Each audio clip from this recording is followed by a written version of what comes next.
Our readings this morning come from the letter to the Hebrews, to those original in the faith, those chosen from the beginning of time, those of whom Christ was one, those who are working to find the faith, to leave some behind and embrace new ones.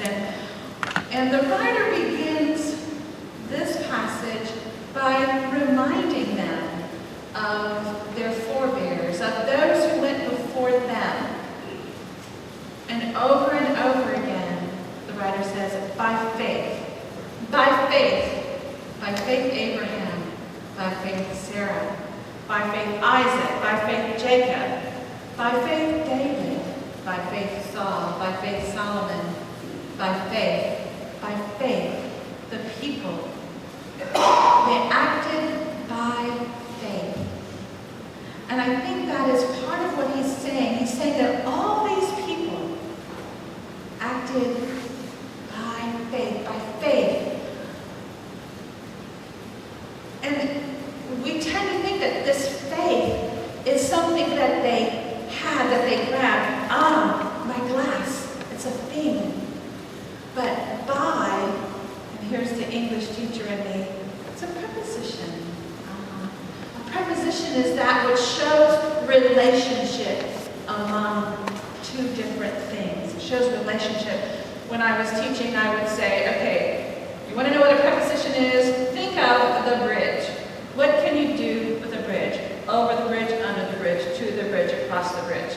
Those are prepositions. But it shows what you and the bridge, your relationship. By faith shows Abraham, David, Isaac, Sarah, Ruth, we can go on and on, Esther, their relationship with God. Faith defined that, and it was an action that they did. They went forward. We think of it as they had blind faith. Blind faith. Abraham God said, go out in the wilderness, and without knowing where he went, Abraham went. Blind faith. Blind trust.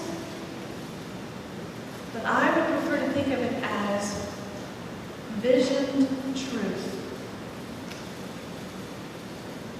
They saw the promise that God made in that call and went forward. Not seeing the reality, but seeing the vision by faith. By faith. One of the quotations on your bulletin is from Martin Luther King Jr. He says, faith is taking the first step even when you don't see the whole staircase, but knowing in your head that it's there. Having faith that the builder didn't make only part of the staircase. Now in Epworth, I'm never sure. But in general, by faith, seeing that the staircase is there, even when it's dark. Listen to the words from Hebrews. By faith, Abraham obeyed when he was called to set out for a place that he was to receive an inheritance. And he set out not knowing where he was going. By faith, he stayed for a time in the land he had been promised, as in a foreign land, living in tents, as did Isaac and Jacob. By faith, the people passed through the Red Sea, as if it were dry land. But when the Egyptians attempted to do so, they were drowned. By faith, the walls of Jericho fell, after they had been encircled for 7 days. By faith, Rahab the prostitute did not perish with those who were disobedient, because she had received spies in peace. By faith, this is the word of God for the people of God. Thanks be to God. The reading from Hebrews continues. The writer had written all the names of the different saints, the forebears. And then there's a part that I left out that talks about, and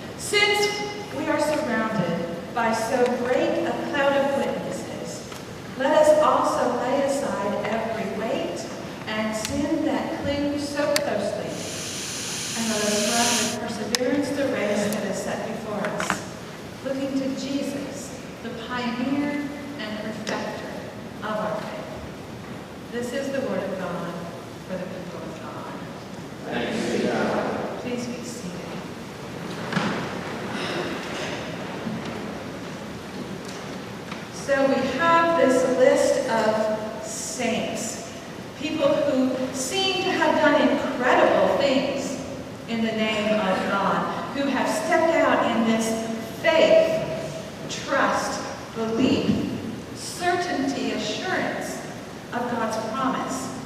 And they look so huge to us. Abraham, Isaac, Joseph, Ruth, Esther, Sarah, Miriam, Mary, Jesus, don't pick him out, Paul, Matthew, Mark, Luke, and John, all of them. Jesus was the pioneer, but the rest of these were just men and women.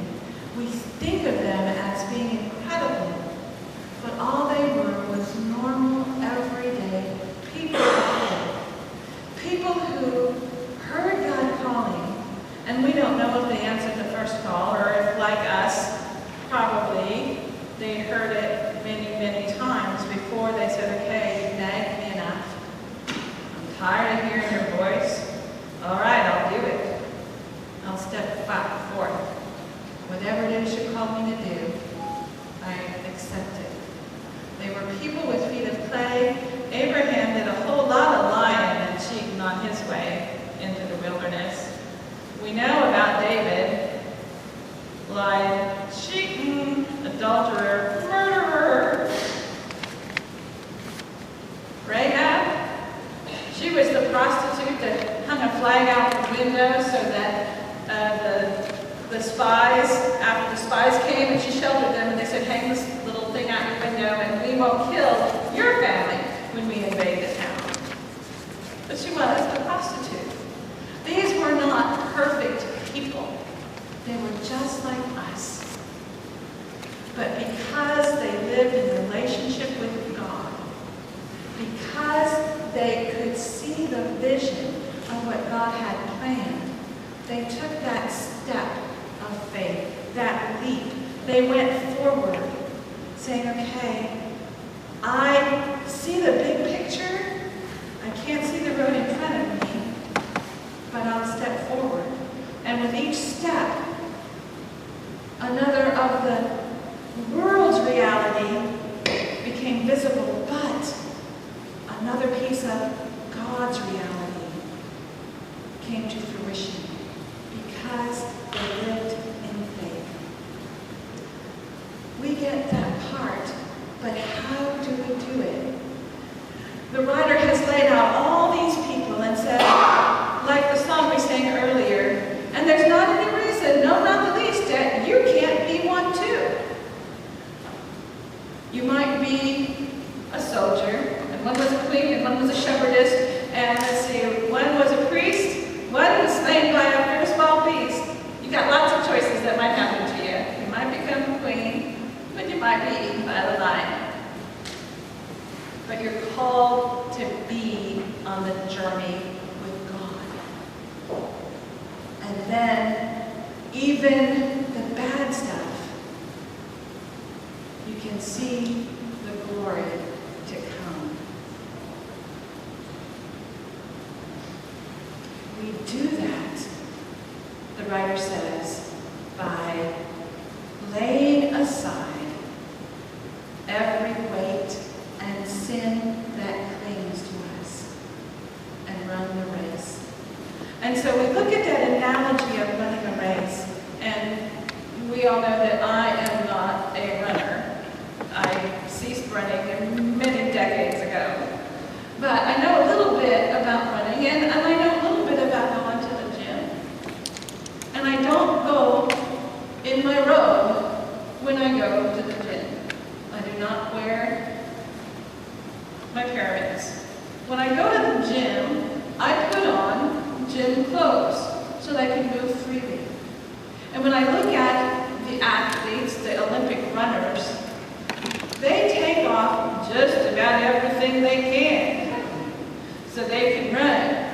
Over the years of my life, they get skimpier and skimpier, those running clothes. They run in kind of bathing suits now, and Speedos. And the shoes, while they give them support, they're light. would encumber them so that when that gun goes off, they can run. And there's nothing that impedes them. And what the writer is saying here is, look at all those people that went before. They had to cast away things that kept them rooted in one spot. Abraham had to leave his home. Rahab had to trust these spies who were part of an army that was outside her city. David, he had to do a whole lot of trust. We all have to trust God's promise.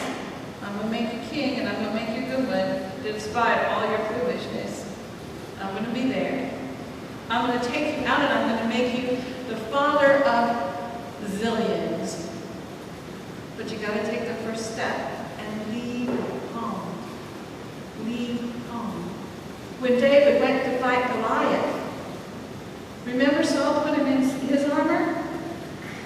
David, a boy of 13, in a grown man's armor. It's so humorous to see him. It's like seeing David walk around in Justin's shoes. It's just silly. He can't move. He tips over. Although Abby does pretty good in affecting Libby's heels, I have to admit. But he was in stuff that wasn't helping him. It was supposed to protect him, but all it did was encumber him. So he could not run the race he was appointed to take care of Goliath. So he had to take off that armor, and he went in nothing but his little cloak with his rocks and his slingshot. In order to run the race, he had to take off everything that wasn't truly him. And that's what we have to do. That's what this passage is telling us. What is keeping you from living by faith? What is keeping you from stepping forward onto the step when you can't see the other step? What is it that's anchoring you rather than setting you free to run? You all, most of you know, I was really happy in Southern California. I had a really good life. I had a great teaching job. I had been there long enough that I was on the upward part of the scale. I had a district that I could teach an extra class and get a 25% increase by doing that. I could teach summer school. I could take the children on vacations. I had a home that I loved with a swimming pool. I was really happy in a good place. And then, Debbie, do you remember how you started seminary years ago? Do you remember how I called you? And then you went that way? Guess what? It's time. Come back. Not really. Seriously? And so I went to seminary with every intention of staying in Southern California. And then the little chat with the DS, those chats with the DS are dangerous things. And John said, Debbie, okay, you know how it is here in Southern California, because everybody wants to be here. But I've got a place for you. It's a 3-point charge in the desert. But, yay you! And I say, yay me, at least I got one! And so I went home and talked with Charles, Sims, whatever you want to call him, Sims Charles, the baby. And I said, okay, son, this is the deal. We're going to have to sell the house and move. So right now we're off in the desert. But there will be recruiters.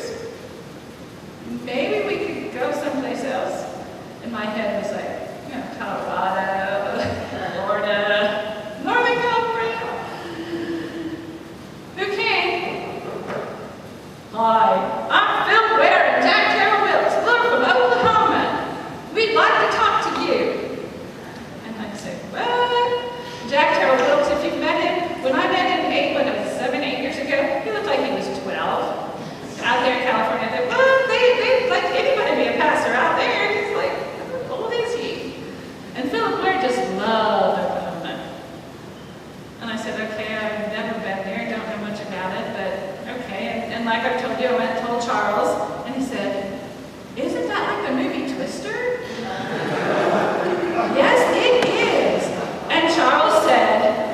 cool.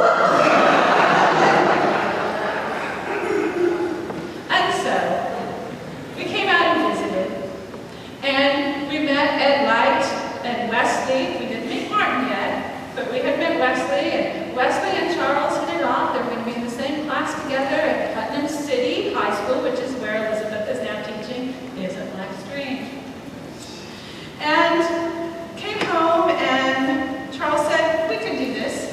And I went back and I talked to my DS, and he said, I think that's great. You go out there, do your probation, keep your CalPAC connection, because we have a great retirement, blah, blah, blah, which they've all blown now because they've not done well. But he said, keep your connection, and then after you're ordained a few years, you will have the right back here, and it'll be good. I said, okay, John.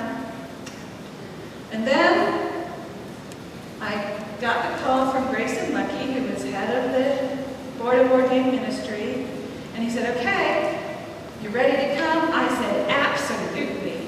And he said, you're ready to change your connection? Out of my mouth came, absolutely. And I went, And then what I said next was, you are the conference that has called me.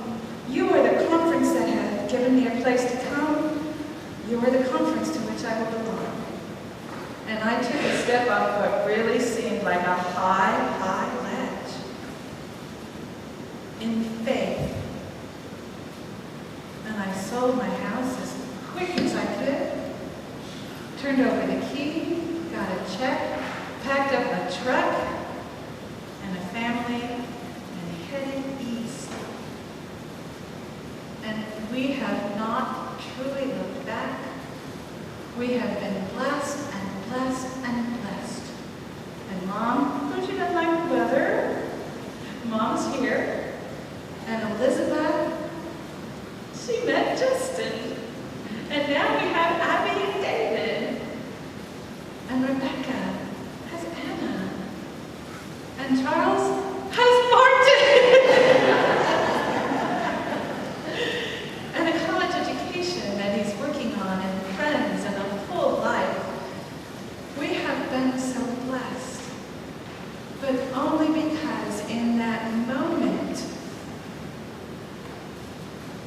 somehow, with the Spirit's help, my relationship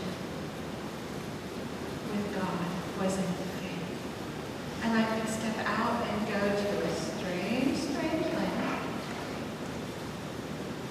knowing that God would provide a family that would make us feel warm and welcome, and then would help us in the journey. Because see, the race is not just mine alone. I have my individual race. I have my leg of the relay. But each of us have a leg of the relay. And then we have a race as Epworth United Methodist Church. But Epworth is only a leg in the race of United Methodist Church, which is only a leg in the race of the Christian Church, which is only a leg in the race of God's plan. Each of us have to run our race with perseverance, taking off. I like my teaching job. I love that house. I love this swimming pool. I love my friends, and I love my doctor, and I love that. But taking that off, taking it off, and going forth by faith, not blindly. I didn't know where the road was going, but I knew God was going to show me each piece when I needed to see it. And yeah, there are days, I love my building, when I do not know where God is leading us with this building. But each day, another piece is visible. And together we find where we're called to go. By faith. By faith. As we go in prayer, go in faith. Ask God, what do I need to lay aside so I can run my race with perseverance? Let us be.